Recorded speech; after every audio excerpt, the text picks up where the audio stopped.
Hi, welcome to the Based Marriage Podcast. Today I have another video for you. This one is particularly difficult to watch, so if you have children in the room, it's not for their ears at all. There's a lot of vulgar language, just a warning ahead of time, but this is what appears to be a husband set record on his phone and set the phone down, and his wife is going through a rage episode. So we're going to watch this video all the way through, and then I will share my comments with you about it. Ethan, you fucking stole it, you son of a bitch! I have the receipts for it! That's fine. You gave it to me as a gift for It is not for you, it is mine! Everything I bought that I paid for is fucking mine! Give it back! But it was a gift. You gave it to me for... It is not a fucking gift! Give me my fucking shit! Okay, that was pretty brutal. I don't know the context surrounding this, but I will say one thing. It's not ever okay for anyone to talk to anyone like that. Period. Husbands or wives. I work with a lot of men, primarily men.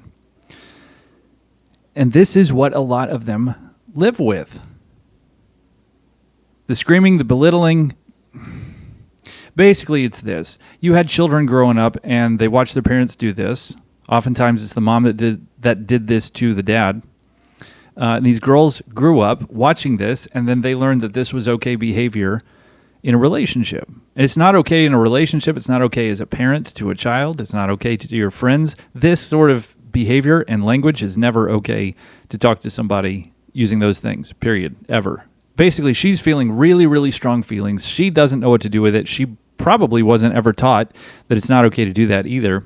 And so I imagine she feels powerless in some way, and that she is trying to feel powerful in some way. This is what you're seeing when she's interrupting him. She's also saying that I have the receipts. Everything I ever paid with my own money belongs to me. And he says, but you gave it to me as a gift. And she's still screaming at him, it belongs to me, it belongs to me.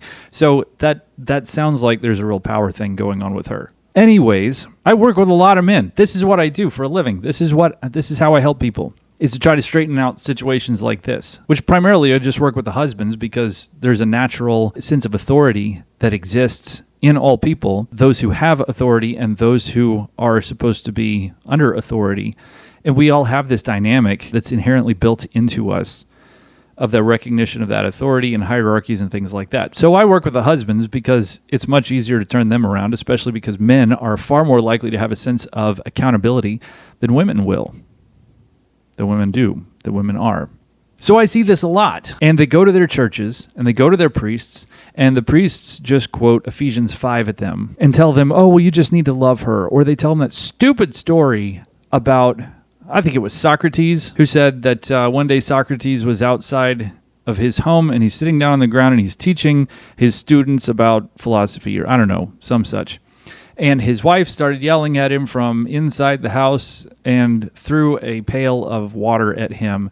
And it fell on him and bonked him on the head. And he said, oh, I guess it's raining. Excuse my language. That's a bunch of horse shit. Because when you're facing this, to be emotionless, to not care, to go, oh, look at that. There's a hurricane in the house. Ha.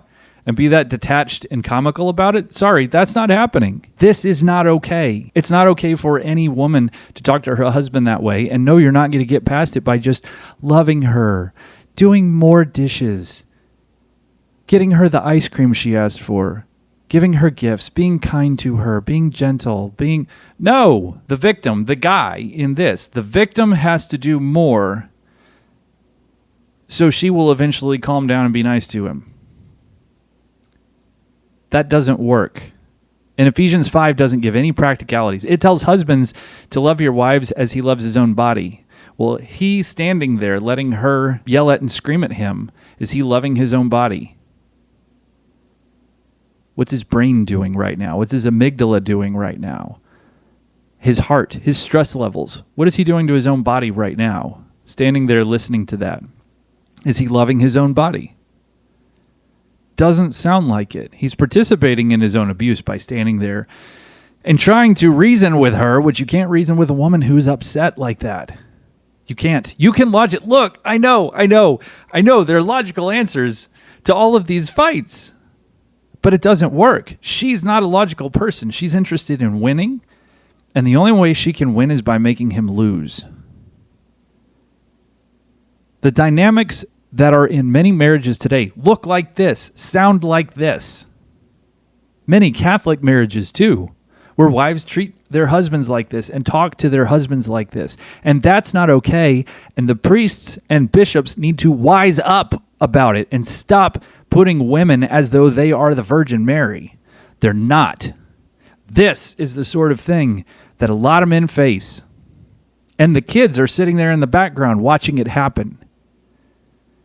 We don't know what happened, but it doesn't sound like this guy is any kind of an abuser. He's trying to use logic and reason to talk with her, and she's flying off the handle. And it's very, very often that a man says, hey, honey, I have an issue with that, or I have an issue with that. And they sit down to try to lodge a complaint in a calm and mature fashion, and this is what blows up. Because a lot of these little girls learned it from their mothers. I know this. This is what I do for a living. And I've had a lot of women sit there and tell me about it. And I go, where'd you learn how to do that? Where did you learn that it was okay to yell at somebody? And they usually gulp. And the husband goes, her mom does that to her dad all the time. And I say, is that right? And she goes, well, yeah. They learn it from their mothers. They learn it from television. They learn it from movies. They learn it from their friends that it's okay to treat people like that. It's not okay to treat people like that. Bishops, you got to wise up. Priests, you got to wise up. Get out of this feminist mentality, out of this. Bishop Fulton Sheen, for crying out loud, 70 years ago, wrote that basically men failed Christ on the day of the crucifixion, and women are going to be the saviors of our civilization. Get me a shovel. In the last 70 years, women have increasingly fought for the quote-unquote right to unalive their own child. That was the big issue of the most recent election. Women are not going to save the world. And bishops and priests need to wake up to that. When there are major problems in a marriage, it's generally the wife.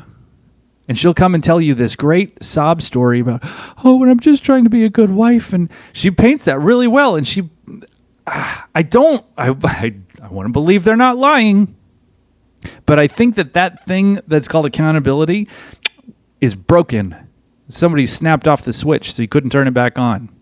I think a lot of women didn't learn accountability growing up. They weren't held to be accountable. Their fathers coddled them and treated them and just went, oh, it'll be okay, but didn't really hold their feet to the fire and go, no, that's not all right. And so they'll sit there and talk about all of the victimhood and everything else. And I'll say, tell me about your last fight. When was your last fight? And they say, it was last week. I say, okay, tell me what happened in the fight. And she pipes in and says, well, he came home drunk. I go, okay, well, that is pretty bad. He shouldn't come home drunk. That's not a good thing. But tell me what happened before he went out and got drunk. Well, let's see. And it always comes out that there's some precipitating event that happened before that. She was upset or disappointed about this thing or that thing. She got angry at him. She yelled at him. She called him a whole bunch of bad names. He's trying to reason with her and calm her down. She just flies off the handle. And so he leaves. He's like, I don't even know what to do. I feel sick to my stomach with the amount of shame and emasculation and disrespect. This is not what I want from my wife. The yelling and screaming, that's not okay. I don't know what to do with that when she does that to me. And he goes out and he gets drunk and he comes home. They don't just go out and get drunk just because. You don't have perfectly healthy women that are married to alcoholic men. It doesn't happen. There are things that are going on. And I'm not pointing blame. I'm just naming what happens before those events. Guys who go look at inappropriate material online. I'll say, okay, so what happened before you did that? What was going on in your home? What were things like with you and your wife? And it usually starts with, he complains about something. It's not a big complaint. It's not like he's whining or fussing. He's just saying, I'm just getting tired of eating pork tenderloin. And she slammed her fork down on the table and just glared at me. And then she gets up and she's quiet and she gives me the silent treatment half the night. And then she comes out and she starts yelling at me when I sit down to watch TV. And she starts lecturing. She's emasculating me. She's standing over me and pointing her finger, calling me names, using sarcasm, all kinds of stuff. And so the guy goes after she's gone and he looks at inappropriate material. Why? Because he's feeling emasculated and the girls on the video on the internet aren't going to treat him that way. They smile. They're sweet. They're kind. They're pretty. They've dressed up for him. They're looking at the camera, and the guy is experiencing it as, she's being kind to me. She's treating me well. She appreciates me. I feel acknowledged. I feel connected. I feel approval. A whole variety of things, because inappropriate material online is not about intimacy, physical intimacy. It's about emotional need fulfillment.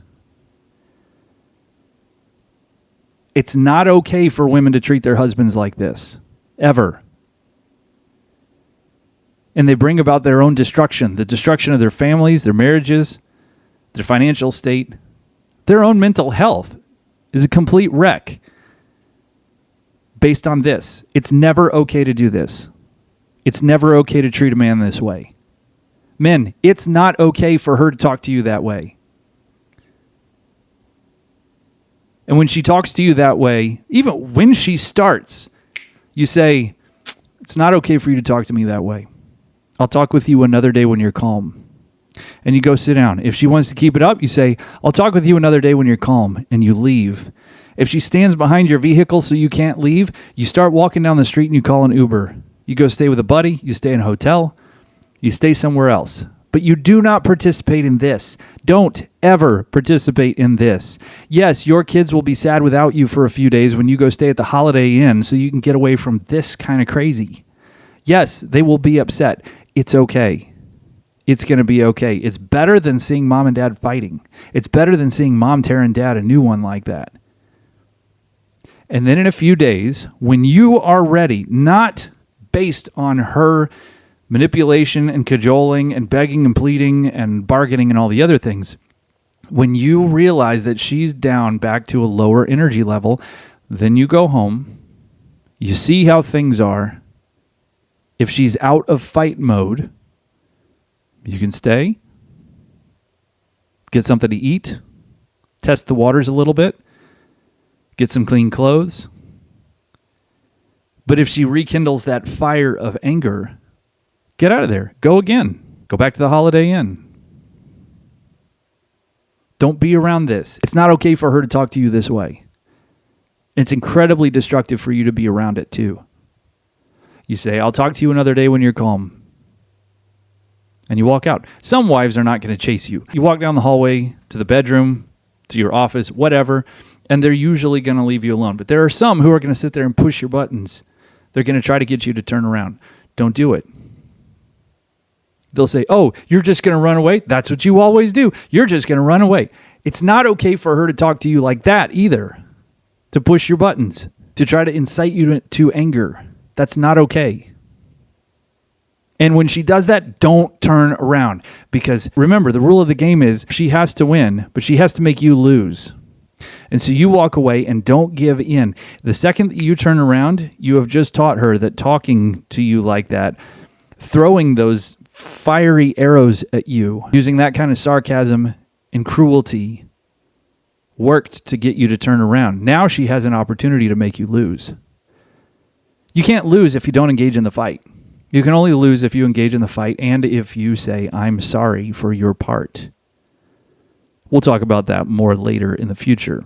This type of behavior, this speech is not okay. Don't give into it. Don't turn around for it. Don't pay it any attention. You say, I'll talk to you another day when you're calm.